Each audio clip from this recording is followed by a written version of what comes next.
اللہ تعالیٰ سے بات منوانے کا بہترین طریقہ کیا ہے؟ ہم اپنی خواہشات، ضروریات اور من چاہی چیزیں اللہ سے کیسے منوا سکتے ہیں؟ ایک بزرگ سے ایک سوال پوچھا گیا، ہم اللہ تعالیٰ سے کیسے اپنی مرضی کی چیزیں اور مرضی کے کام منوا سکتے ہیں؟ وہ بزرگ مسکرائے، قبلہ رو ہوئے، پاؤں لپیٹے، اپنے جسم کا وزن رانوں پر ڈالا اور مسافر سے پوچھا، ہمیں اللہ سے کیا چاہیے؟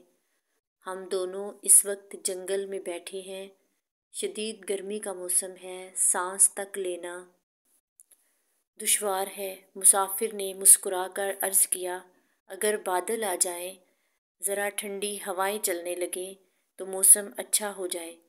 وہ ہنسے، اس کے بعد بیٹھے بیٹھے رکوع میں جھکے اور دعا کرنے لگے، اللہ جی اس بچے کی دعا قبول کر لے۔ وہ دعا کرتے جاتے تھے اور روتے جاتے تھے۔ مسافر ان کی حالت دیکھ کر بہت پریشان ہو گیا۔ مسافر بولا، میں نے زندگی میں بے شمار لوگوں کو روتے دیکھا، مگر ان کا رونا عجیب تھا۔ پھر اللہ پاک نے ان بزرگ کی دعا سن لی۔ مسافر پریشانی اور خوف کے ملے جلے تاثرات کے ساتھ ان کو دیکھ رہا تھا۔ وہ دعا کرتے جاتے تھے اور روتے جاتے تھے۔ مسافر بتاتا ہے، میں نے پھر وہاں ایک عجیب منظر دیکھا۔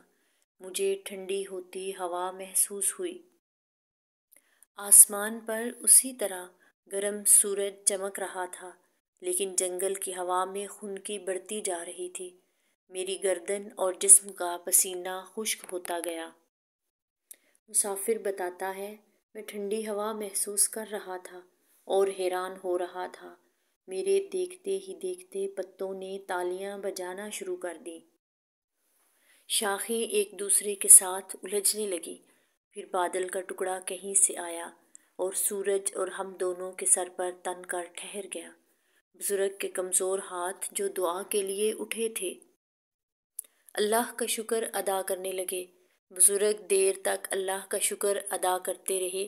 وہ دعا سے فارغ ہوئے اور مسافر کی طرف منہ کر کے بیٹھ گئے۔ ان کی سفید داڑھی آنسوؤں سے تر تھی۔ پھر بولے، دیکھ لو، اللہ اپنے بندوں کی بات مان لیتا ہے۔ مسافر نے ان کا ہاتھ پکڑا اور عرض کیا، بابا جی اللہ پاک سے کیسے بات منواتے ہیں؟ اللہ کب، کیسے اور کیا کیا مانتا ہے؟ بزرگ مسکرائے۔ بزرگ نے فرمایا، میں نے یہ اپنی ماں سے سیکھا۔ بچپن میں جب بھی اپنی ماں سے کوئی بات منوانا چاہتا تو رونے لگ جاتا۔ ماں سے میرا رونا برداشت نہیں ہوتا تھا۔ وہ تڑپ جاتی تھی، مجھے گود میں اٹھا لیتی تھی، میری آنکھیں صاف کرتی تھی، وہ میری ہر بات پوری کرتی تھی۔ میں اپنی ماں کی اس مجبوری کا فائدہ اٹھاتا تھا۔ اس کے بعد وہ بزرگ بولے، مجھے کسی رہنما سے پتہ چلا کہ اللہ تعالیٰ 70 ماؤں سے زیادہ پیار کرتا ہے۔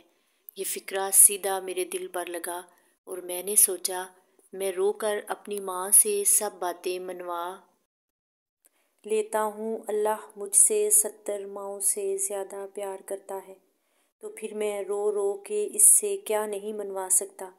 اب میں اس کی بارگاہ میں حاضر ہوتا ہوں، روتا ہوں اور میری حاجت پوری کر دیتا ہے۔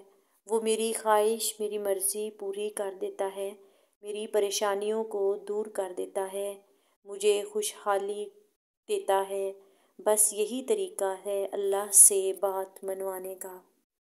مگر ہمارے ہاتھ اٹھے ہوئے ہوتے ہیں، مگر ہمارے دل سوئے ہوئے ہوتے ہیں۔ ہم دعا مانگ رہے ہوتے ہیں، لیکن دماغ اور دل دنیاوی کاموں میں پھنسے ہوئے ہوتے ہیں۔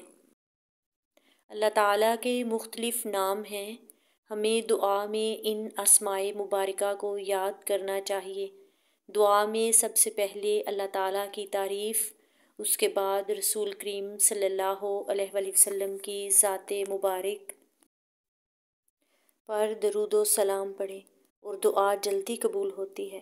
اور جس دعا میں درود پاک نہیں پڑھا جاتا، وہ دعا آسمان کے نیچے رکی رہتی ہے۔ ہمیں درود و سلام لازمی پڑھنا چاہیے تاکہ ہماری دعا جلدی قبول ہو۔